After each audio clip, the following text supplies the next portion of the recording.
My late wife Samantha had just given birth to her third child, and her labor was exhausting, so she stayed home a few days to recover from the birth. After a week or so, she decided to take the baby to visit her mother, which was 20 minutes away, through a rural area. To get there and back, she had to take a rural 2-lane blacktop road called Riddle Road in Jefferson County, Illinois. She decided to start heading home around 3 p.m. as to make it home before dark, and as she was driving along, she seen what she thought to be a tall man standing next to the road, and she started to slow down, just in case the man stepped into the road. As she got closer, she soon realized that it wasn't a man at all, but a tall creature covered with jet black fur.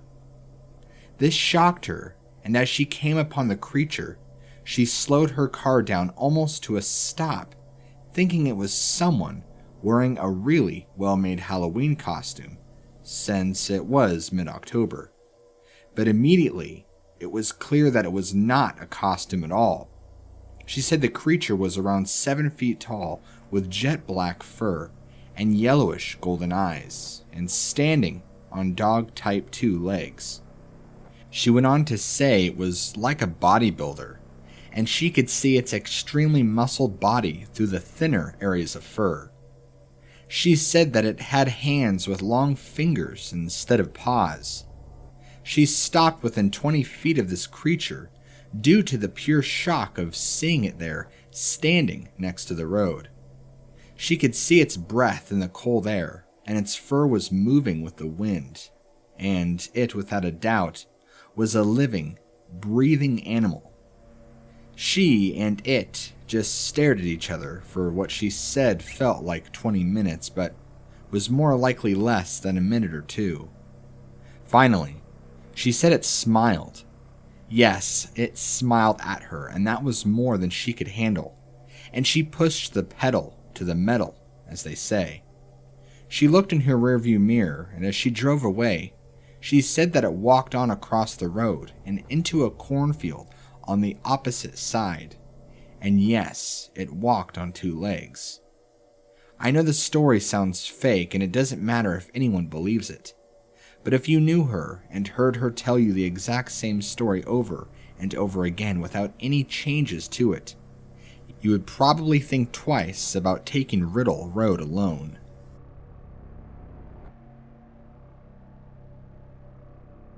This happened to me back when I was just a little boy, back in the early 1980s. Quick info about me. At the time of this happening, I was living at my grandmother's house with my grandmother, due to my parents having a volatile relationship, and it wasn't safe for me to be there. That's a whole other nightmare, but I'll focus on this one today. Because she really didn't have a spare room, per se, I would sleep out in the living room on her big couch. Facing the couch across the living room is a little reading nook area with 3 big windows that were all angled. Laying on the couch, I could look over to my right and look directly out the windows that were maybe 20 feet away. Anyway, one night I was lying asleep when I felt awakened by something. For some reason, I thought to turn to my right, like my instincts were screaming danger. I looked to my right, and there was this extremely tall gray figure with glowing red eyes staring at me through the nook area. I remember screaming as loud as I could, and my grandmother about burst down the stairs in frantic and in a total panic. I was hysterical and told her what I had just seen. She chalked it up to being a bad nightmare and just pinned a blanket over the windows. I don't know how much longer it continued to watch me, but after I started screaming, and by the time my grandmother got downstairs, it was gone. For the next 3 months, I would stay there. I would always pin the blanket back up over that nook window once it got dark. I couldn't sleep unless it was up. I always felt like in the back of my mind it was watching me through the blanket still, wanting me to come outside. I'm getting goosebumps just remembering it and it scared me so bad. I don't exactly remember where my grandmother lived because she passed away shortly after I turned 13, but I do remember that she lived way west of New York State. In fact, I think she wasn't too far from Pennsylvania to be exact, but I can't exactly remember how far.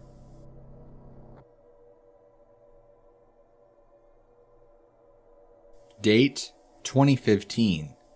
Location Wise River, Montana. Weather humid, summer night, around 11:30 p.m. I lived alone, and in this remote location, we don't have cable, so the only option is satellite TV. It was a humid summer night in July, and the TV was acting up again, so I needed to go out and readjust the satellite like usual. I took a flashlight and a gun with me. When I went outside, it was unusually quiet. I also had purchased an AR due to other sightings I've had, but they weren't credible enough to chalk it up as a Dogman. Like, so silent it was unnerving. I brushed the thought off and went to the dish, which is in the corner of my yard. I went to work, making sure all the wires were all right and pointing to it a different angle. Suddenly, I hear a small snap of a stick to my left and turn the flashlight to the direction, and I saw a creature standing there. I got a good look at for what seemed like an eternity, but was for only about 10 seconds. I slowly backed off and ran back to the house and locked all my doors and windows. This creature was unlike anything I've ever seen before. When I shined light at it, the first thing I noticed was the head. It had cropped ears that pointed upwards. Its snout was more narrow than a bear and longer, and I could make out large teeth protruding from the jaw. Its eyes were a deep red shade that seemed to reflect off the light I was pointing at. The body was muscular and huge. It had long arms that appeared to be longer than its legs, broad shoulders that tapered into a skinnier waist. It was slightly crouched over when I saw it, with one hand wrapped around a small tree. I could make out the legs, which looked similar to a dog's legs. It had obvious hocks. Even the crouched position, it was about my height, which is 6 foot. Standing up to full height, this creature could have easily been 7.5 to 8 feet tall. The fur was so black and thicker on the neck and chest, and the bottom half significantly less so. I don't know if it was aggressive or not. What I know is I had a feeling of dread unlike anything I've experienced. Was it just observing me or stalking me? For a creature this large, it was deceivingly silent.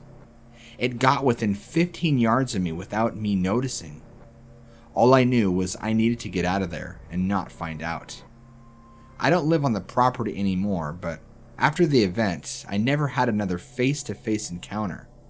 But I would hear sounds in the woods I could not explain. They would usually start off relatively quiet and work their way up to furious screams and then back down to quiet again. I don't know if this was the same thing because it could be local wildlife.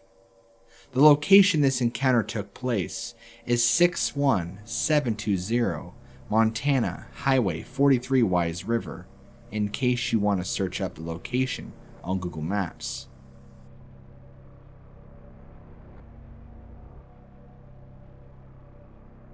I have a short story to share with you. My dad was recently chased out of the woods by what he describes as the largest wolf he's ever seen in his life. I'm really into paranormal and cryptids, so when he told me about this, I was heavily intrigued and pushed for answers. He doesn't like talking about it because it really scared him. I'm not sure what he saw out there, but whatever it was really spooked him. And my dad isn't one to be scared easily. He's been through a lot in life: prison, knife fights, gangbanging, drug dealing. He's been face to face with death, and he told me he's never felt fear like he did when this thing charged him. The best way he could explain it to me was a big black dog with a hunched back, overly sharp teeth, and too many teeth for its mouth to be exact, and piercing eyes charged at him as he approached the carcass of a 3-point buck that was virtually left unscathed on the ground. He said as he approached the carcass, he began to hear noise to his left, and out of the clearing this dog just started running him down. He said he's never, ever had his fight or flight senses hit him so heavily at once, so he ran. He believes it only to be a bluff charge and made him run his 3/4 of a mile back to his truck. What my dad doesn't understand is why would there be a dead buck in a clearing like that? It wasn't being eaten on, it was just lying there like it was freshly killed somehow. Why did this dog chase him away? Was it planning on eating it? Sorry this is short, I just thought I'd like to share this with you.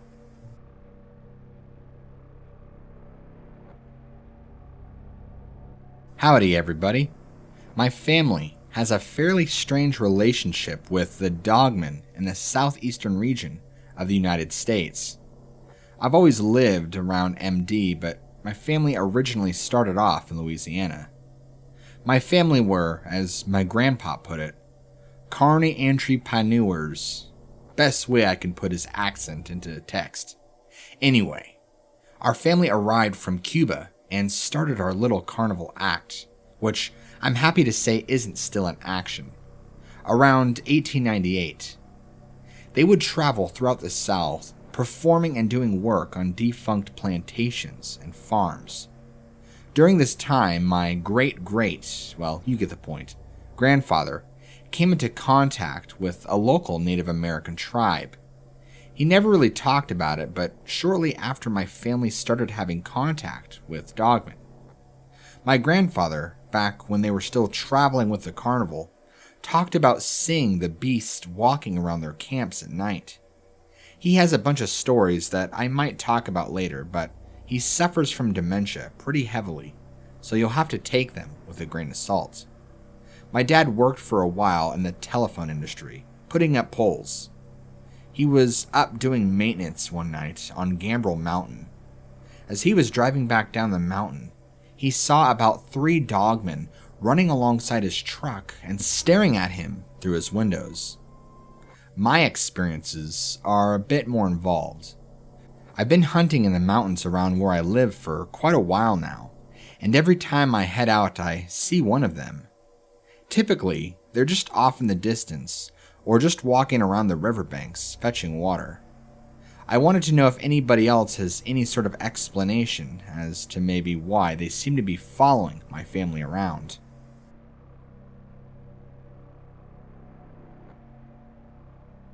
I was out setting up a deer stand a couple years back. Had to hike in and find the perfect tree for it. Made sure I had a lot of clearing and such. I saw something across the mini canyon by me that I just can't explain. It was a tall, upright figure, all black but appeared to have a snout and perky ears. I don't know what I was looking at. Whatever it was watching me through the trees at first, and then I noticed that it was looking at me. It continued to stare me down, and then somehow seemingly disappeared into the brush. It was strange. I've never seen an animal that looked anything like that before. I wrote it off at first as just a big black bear watching me, but it didn't look right. It was much more skinny and looked more dog than bear. I went back to that area and hunted for the season and had no issues again, but sometimes I wonder if there's any animals that have never been discovered here in Oklahoma.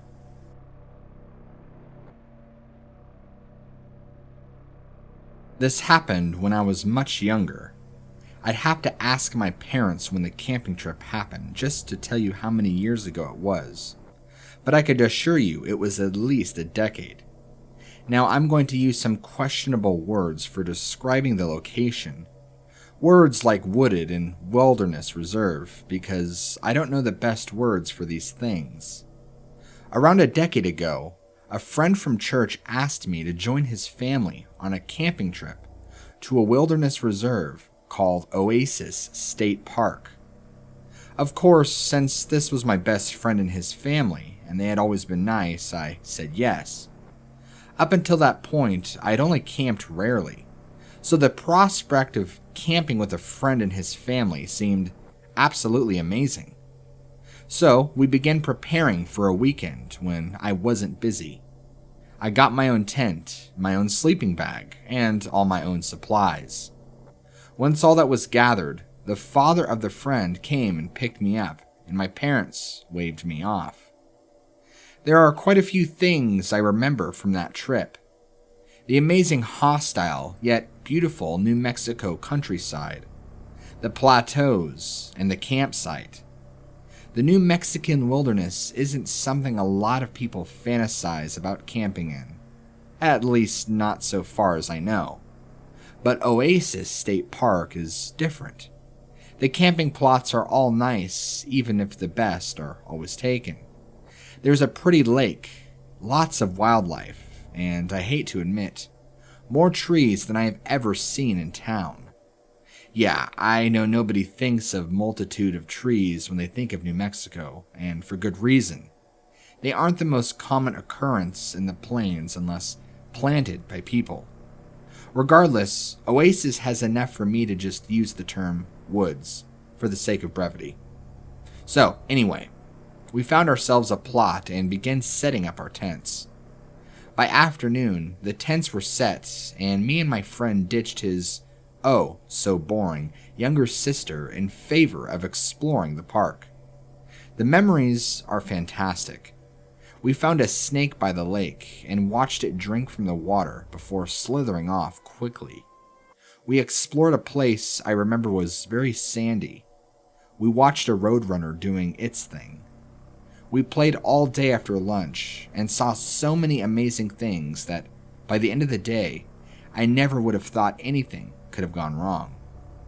We finished the day like we always did, by collecting sticks and starting a fire to eat s'mores and whatnot, and of course, tell ghost stories.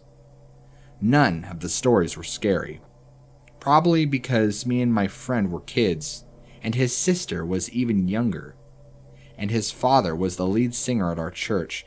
Making the children cry was bad for reputation.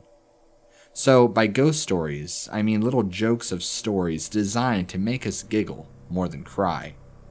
Yeah, it was lame, but I mean, what do you expect? Anyway, shortly after the stories were said and s'mores were eaten, we retired. Me to my tent, and my friend, his father, and his current sister to their tent. Now, for this setup, I'll explain further positioning. This is all going to be important. My tent was at one edge of the plot, and my friend's tent was at the exact opposite. This was for privacy reasons. Now at my end of the plot was a mini trail that led through thick brush to the lake. Also, about 3 feet from my tent was a little tree. I don't know what kind of tree it was, but it was still young and small. The trail to the lake was to the left of my tent entrance, and the lake was behind it, and a thin tree line sat across a trail in front of my tent. That trail in front of my tent led to the bathrooms.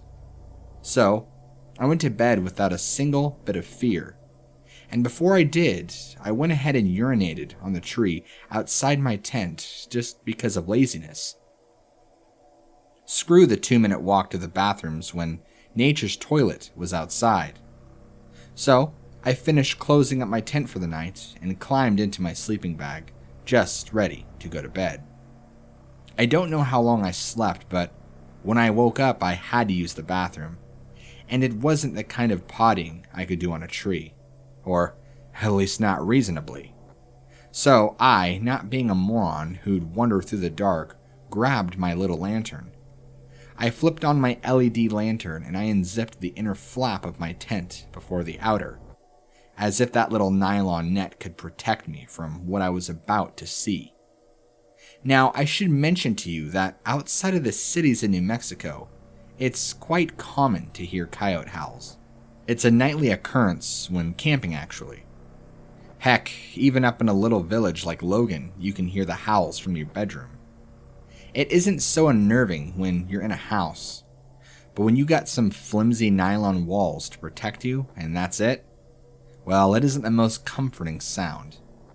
As I unzipped my tent flap, I did hear a few howls, but they were distant and not worrying. What stunned me into stillness was a very loud howl from the direction of the lake, about a yard from my tent at most. This howl was different though. It had the feel of a coyote howl, but it was deeper, and it lasted longer. I simply sat there, petrified at what I had heard. I wouldn't be able to guess at how long I sat there, breathing hard with my fingers, still grasping at the zipper. But however long it may have been was just long enough for the thing that made the howl to come up the trail next to my tent.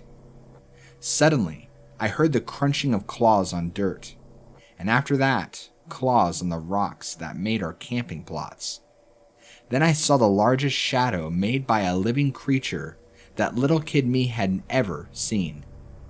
It lumbered heavily in the direction of the sparse tree line where I assumed the other howling had come from.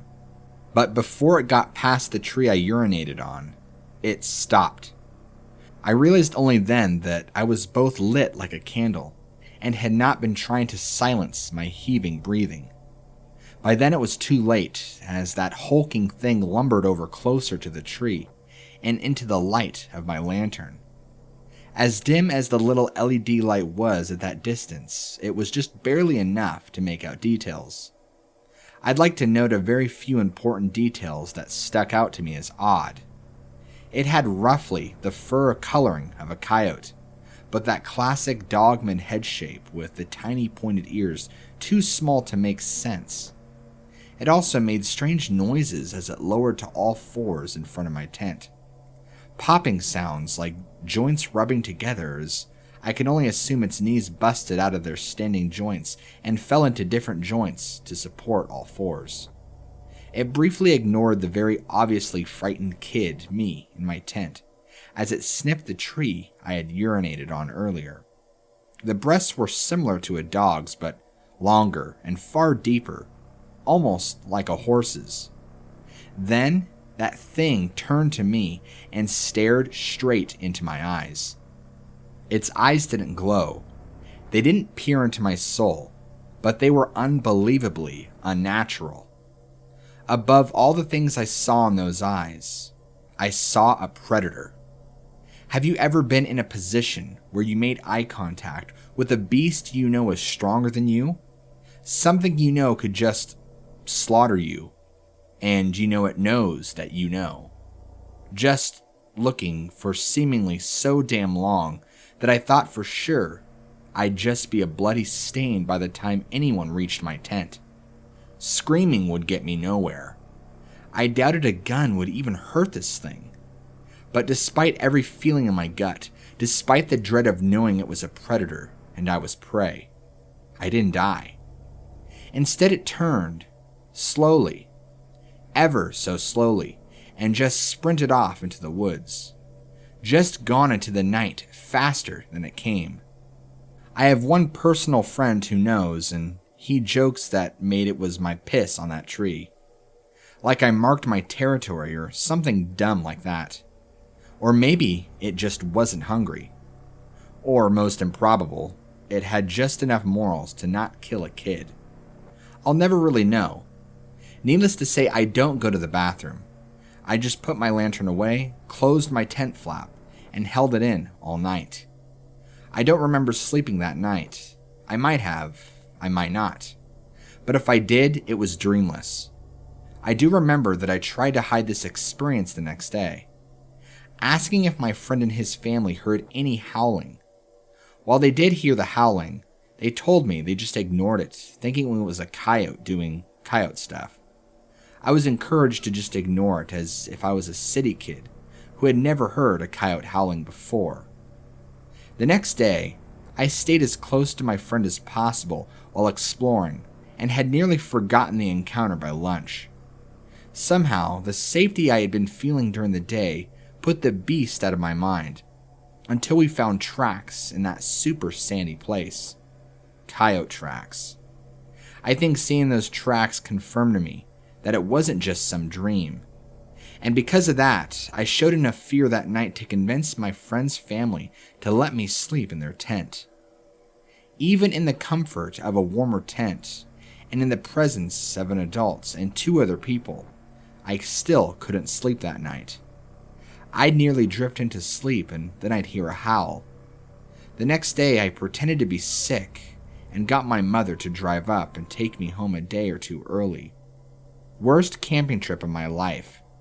It ruined not only my whole summer, but ruined camping. I haven't been camping without a buddy since, and I don't plan to. Even then I'm never comfortable, always listening for strange noises and acting paranoid. This really fucked me up, I guess. Being forced to see that human, top of the food chain, is utterly powerless in front of such a beast. Seriously, I don't think I can press hard enough to make everyone realize how powerless I felt. Even today when I think about this, I remember 2 things first. Those eyes and that feeling. Just writing this sent multiple shivers up my spine.